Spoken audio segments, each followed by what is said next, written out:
SNDP യോഗം Paravur union സംഘടിപ്പിക്കുന്ന 172ാമത് ശ്രീനാരായണ ഗുരുദേവ ജയന്തി ആഘോഷവും ഘോഷയാത്രയും വിപുലമായി നടക്കും. This news brought to you by Kalpaga Weddings, North Paravur. വടക്കൻ പറവൂർ SNDP യോഗം യൂണിയൻ സംഘടിപ്പിക്കുന്ന 172ാമത് ശ്രീനാരായണ ഗുരുദേവ ജയന്തി ആഘോഷവും ഘോഷയാത്രയും സുവർണപദം 2026 വിപുലമായി ആഘോഷിക്കും.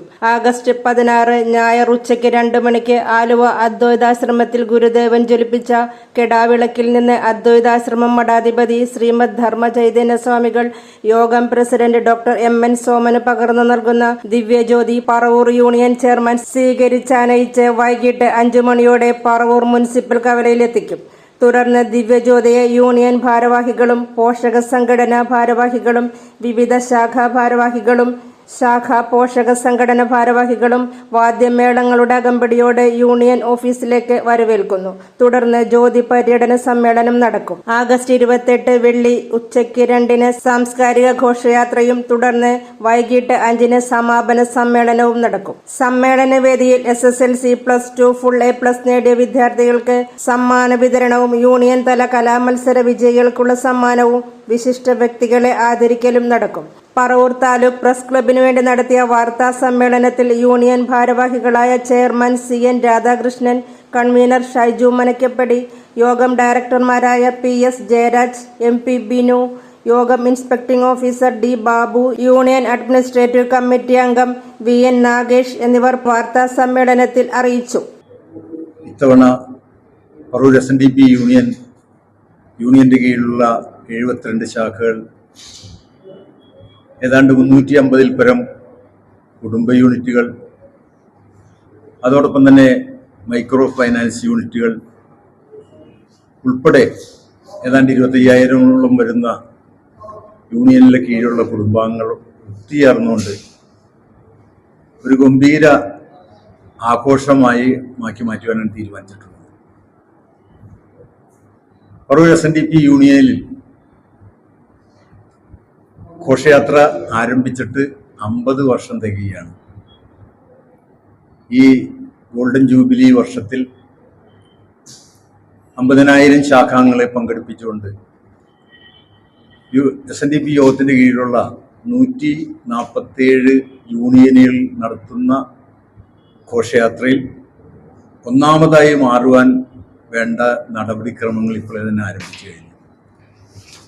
അതിൻ്റെ ഭാഗമായിട്ടാണ് ഈ കഴിഞ്ഞ ജൂലൈ 26-ാം തീയതി പതാക ദിനത്തോടനുബന്ധിച്ച് ഇത്തവണത്തെ ജയന്തി ദിന ആഘോഷം ആരംഭിച്ചിട്ടുള്ളത്. ആഗസ്റ്റ് 28-ാം തീയതി നടക്കുന്ന സാംസ്കാരിക ഘോഷയാത്രയോടുകൂടി സമ്മേളനത്തോടുകൂടി ഇത്തവണത്തെ ജയന്തി ദിന പരിപാടികൾ അവസാനിക്കുന്നതായിരിക്കും. പറവൂർ SNDP യൂണിയന്റെ പൂർവ്വസൂരികളായ നേതാക്കന്മാര് ജയന്തി ആഘോഷത്തോടനുബന്ധിച്ച് ജയന്തി ഘോഷയാത്ര ആരംഭിച്ചിട്ട് 1/2 നൂറ്റാണ്ട് തികയുന്ന വർഷമാണ്. ആ സുവർണ ജൂബിലി വർഷത്തിൽ സുവർണപദം 2026 എന്ന് നാമകരണം ചെയ്തുകൊണ്ട് പറവൂർ SNDP യൂണിയൻ അതിനെ ഒരു മഹോത്സവമാക്കി മാറ്റുകയാണ്.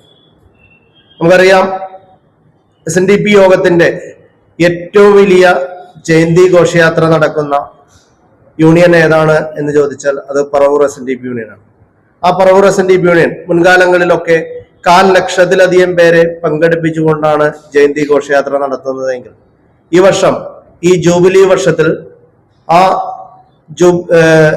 സുവർണ ജൂബിലി ആഘോഷങ്ങളുടെ ഭാഗമായി ഏതാണ്ട് 25,000 കുടുംബങ്ങളിൽ നിന്ന് 50,000 പേരെ പങ്കെടുപ്പിച്ചുകൊണ്ട് അത് SNDP യോഗത്തിന്റെ തന്നെയല്ല, കേരള ചരിത്രത്തിലെ ഒരു പുതിയ അധ്യായമാക്കി മാറ്റുന്നതിന് വേണ്ടിയുള്ള പ്രവർത്തനങ്ങളാണ് നടക്കുന്നത്. ശ്രീനാരായണ ഗുരുദേവ ജയന്തി ആഘോഷം വളരെ ഗംഭീരമായി നടത്തിക്കൊണ്ട് 50,000 പേരെ പങ്കെടുപ്പിച്ചുകൊണ്ട് പറവൂർ പട്ടണത്തെ മഞ്ഞ കടലാക്കി കൊണ്ടുമാറ്റുന്ന ആ ഗംഭീര പരിപാടി നടക്കുമ്പോൾ അതിന്റെ സമാപന സമ്മേളനം ഉദ്ഘാടനം ചെയ്യുന്നത് SNDP യോഗത്തിന്റെ സമാരാധനായ ജനറൽ സെക്രട്ടറി വെള്ളാപ്പള്ളി നടേശൻ അവർകളാണ്. ഓഗസ്റ്റ് 28-ന് നടക്കുന്ന മഹാഘോഷയാത്രയിൽ 50,000 കുടുംബാംഗങ്ങളെ പങ്കെടുപ്പിക്കണമെന്നുള്ള ലക്ഷ്യം വെച്ചുകൊണ്ടാണ് പ്രവർത്തനം മുന്നോട്ട് പോകുന്നത്.